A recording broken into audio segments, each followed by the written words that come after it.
All right, so I got the oil line out, and I'll show you easiest way to get this thing out, at least in my case, because what it does is it runs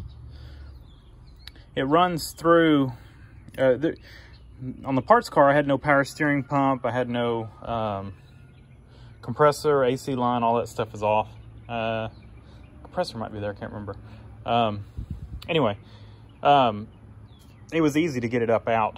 Your best bet for if you don't, if you're jammed in here like I am, is not to try to get it up through all this stuff, because if you look, trying to squeeze a metal line through this little gap right here is not gonna go well.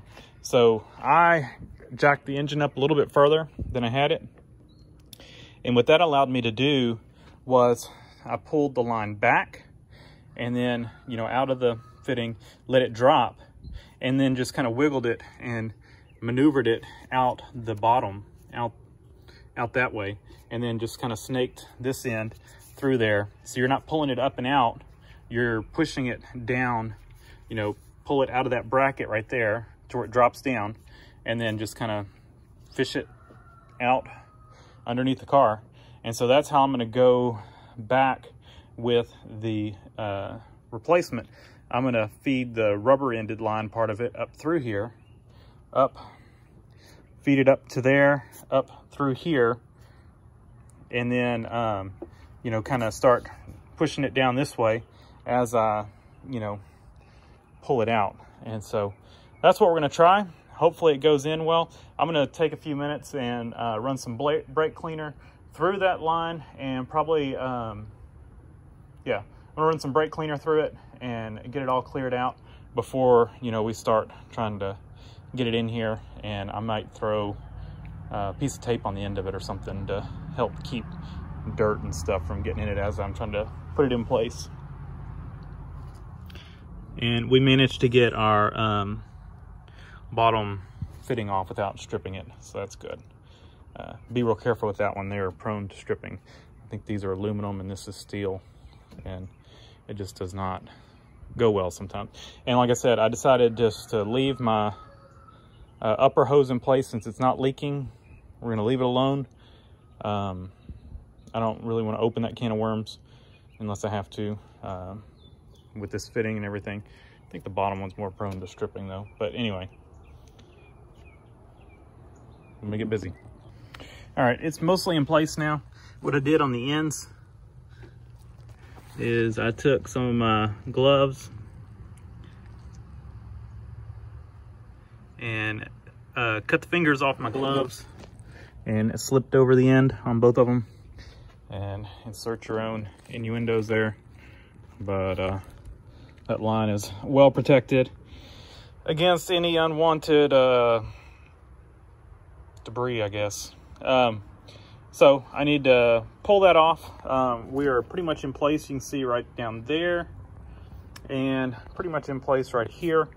And so all we got to do is just pull that glove piece off of our line and shove the line backwards, and of course get the nut up on there and get it started. And I'll get that one started before I do anything with the front, do anything with the clamps, because that's the rigid part of the line that it's gonna be a little bit harder to get that line started as opposed to the front, which is on the end of a rubber line. So let's get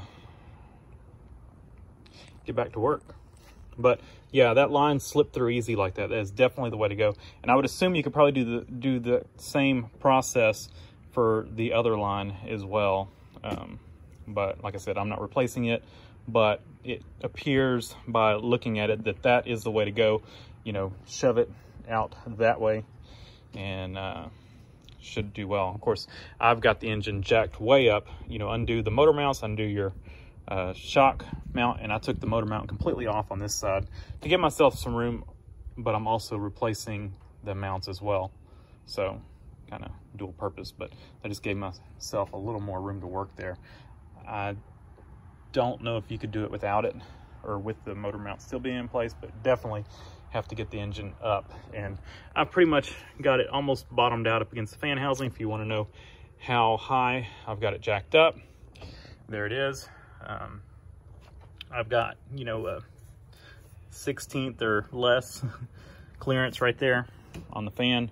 So just keep that in mind as you're jacking the engine up. You know, don't collide your fan with the shroud.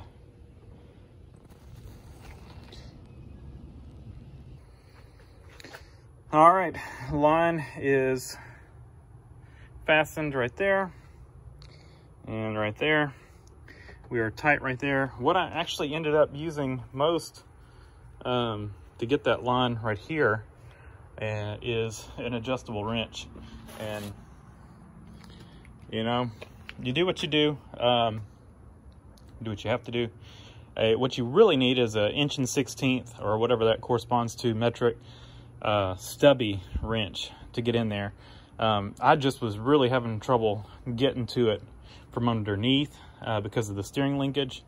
That's how I broke it loose, was underneath, but getting to it, tightening up was just a pain. And I decided, or I had used the wrench up here, taking it off, because once I broke it loose, it was easier to get up here and work on it from up here and use that adjustable wrench. And I ended up just doing all of it from up here. I tried to get up underneath it to tighten it up, and I just couldn't do it. So did it all from up here with a short adjustable wrench, and it worked great.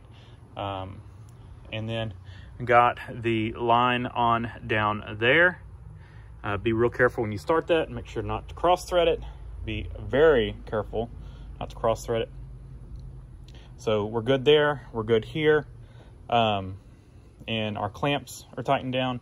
So I'm gonna go ahead and put the engine mounts back in and do all that. And so this is kind of where I just get to work and finish this up. And I'm not gonna video any of this because I've covered all this in that engine mount video. So we'll pick back up once we crank it up and we make sure there's no leaks. One other thing I forgot to mention. So get this line started real good, you know, get quite a few turns on it. And once you've got it kind of started, before you get it tightened up, well, before you even start it, make sure it's sitting in the spots for the clamps. You know, your clamps don't have to be tight, but make sure they're in the position for the clamps. Then get that started. But before you tighten that up, go ahead and tighten down your clamps. That way your line's still got some wiggle room to kind of settle in to the clamps. So I did that one first, then that one. I don't think it really matters which one you do first, but that's how I did it. And then once those were tightened down, I went back and tightened the line there. And once it was tight there, I came over and did this one. And then I came back and double checked that one and double checked that one, just making sure. And so that's all tight. Don't over tighten them, especially that one down there, since it is aluminum. Just be very careful with that one. And then I think that's a steel fitting there, but still, you know, just be careful. All right.